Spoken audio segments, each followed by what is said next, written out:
We are now on the last stage of our flight to Rio.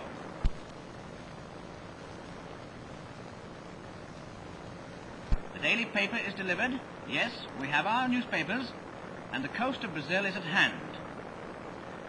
From our 110-ton airship, unique views are obtained as we fly along at a steady 60 miles an hour gait.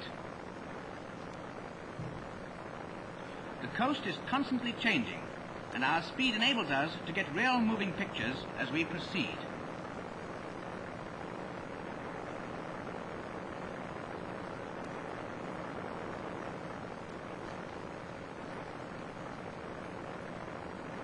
Pretty soon, it's time to eat again, and lunch passes yet another pleasant hour away.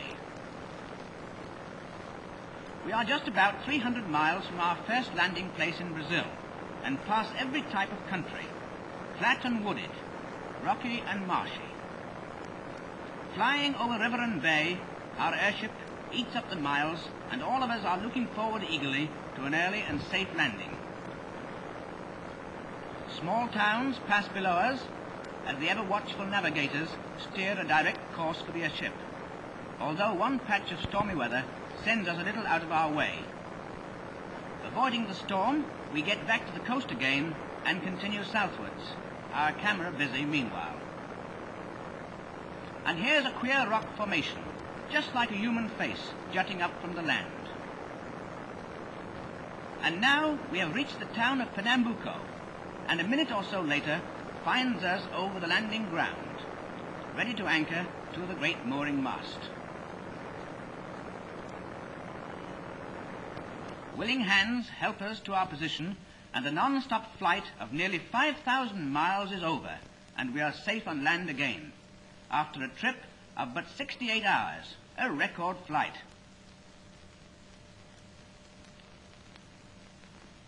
And here we stay for the night. The following morning, we leave Pernambuco on our last lap of 1,250 miles to Rio de Janeiro.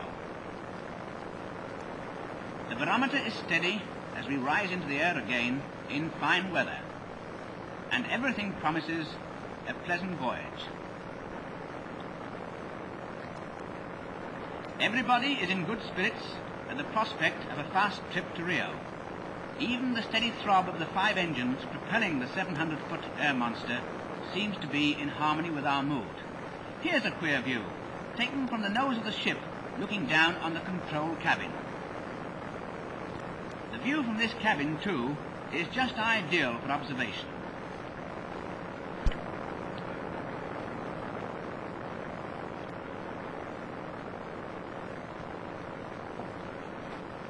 And here's a tragedy en route. We pass over a wrecked ship, but who she is or what happened, we know not. Now the busy town of Bahia appears below, the thriving port of Brazil. And here's a strange fellow to meet, one of the big mail planes on its daily coastal journey.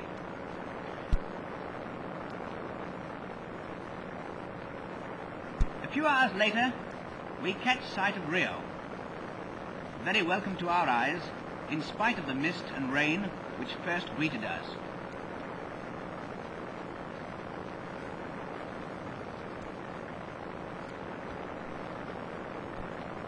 A few minutes later, we have passed over the town and are nearing the flying ground, where our mooring mast is fixed.